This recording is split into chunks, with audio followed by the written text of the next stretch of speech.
Levels को विशेष रूप से समझ लेते हैं।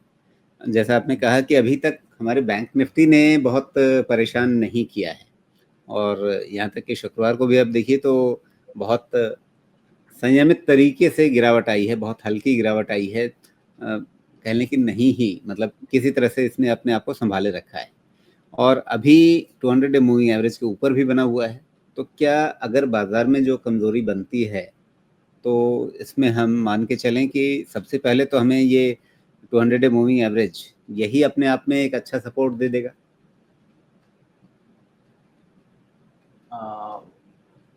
एक उसमें छोटा सा और उसका डेविएशन ले लेते हैं। ये क्या हुआ है, ये ना आपका 21 मार्च का कैंडल के बाद एक गैप अप ओपनिंग है 24 मार्च का, करेक्ट? जी बिल्कुल। और इसने इंडेक्स को अपने मोमेंटम को सस्टेन करने के लिए बहुत सपोर्ट किया है, ठीक है। ये गैप अगर भरा तो रेडी हो जाइए कि करेक्शन होगा। कहाँ तक होगा? पहला मुझे लगता है 49,800 के आसपास तक। अगर वो गैप वाला फिलअप हो गया तो 49,800 के आसपास 100 पॉइंट ऊपर नीचे का कोई झगड़ा नहीं करेंगे, उधर में हो सकता है करेक्शन।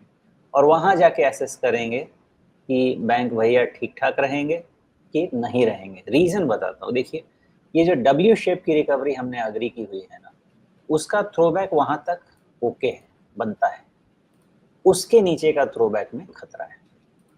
जी, अब ये जो डब्ल्यू शेप आपने याद दिला दिया, बहुत पहले हमने इसको प्रीएम्प्ट करने की कोशिश की थी जब ये नीचे की तरफ गिर ही रहा था, और जब ये वाली चाल बन रही थी फरवरी से मार्च के बीच वाली चाल, उस समय हमने इसे प्रीएम्प्ट करने की कोशिश की थी। और जब बाजार नीचे जा ही रहा हो, कोई इंडेक्स नीचे जा ही रहा हो, उस समय आप डब्ल्यू शेप को प्रीएम्प्ट करने की कोशिश करें, ये अपने आप में काफ़ी जोखिम भरा काम होता है।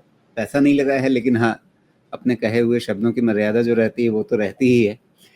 खैर, तो आप कह रहे हैं कि अभी फ़िलहाल ये गैप, और मैंने आपको मिरर इमेज का जो ज़िक्र किया वो भी आप देखिए, उससे पहले इसी तरह का कंसोलिडेशन था, वापस उसी तरह का एक कंसोलिडेशन हो गया।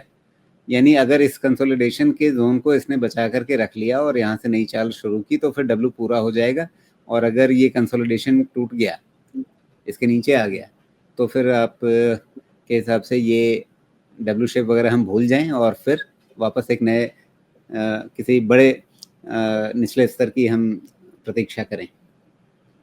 जी बिल्कुल, अभी इसी एनालिसिस को लेके चलते हैं। जी ठीक है, तो ये बैंक की बात हो गई इसमें। ठीक है, अभी तक हम सारी बातें कर रहे हैं कि अच्छा नीचे कौन से लेवल देखें। एक बार को थोड़ा सा उल्टा सोच के देखते हैं। मान लीजिए अब चूंकि बैंक ही है और अभी तक सबसे स्ट्रांग चार्ट इसी का है, तो मान लीजिए ये कंसोलिडेशन जोन बचा रहता है, गैप भरे ना भरे, गैप के बीच में कहीं आकर के ये वापस यहाँ से पलटना शुरू करे, तो उस स्थिति में हमें कौन सा लेवल पार होने के बाद ये हौसला बनेगा कि नहीं अब शायद गिरावट थम गई या पैनिक निकल मैं गया? तो इस कैंप का हूँ राजीव जी, कि अगर आपका ये 49,800 वाला बचा रह गया ना खाली, तो ये डब्ल्यू भाई साहब रेडी हैं आपके ऑल टाइम हाई जाने के। तो मैं तो ओके, यानी आप इस डब्ल्यू को थोड़ा सा ग्रेस दे देंगे, सिर्फ इस गैप तक नहीं बल्कि उसके नीचे 49,800 तक भी, कि वहां तक आया तब भी एक बार को ये थोड़ा सा दम लगा के, जोर लगा के अपना डब्ल्यू पूरा कर लेगा। हाँ, कर सकते।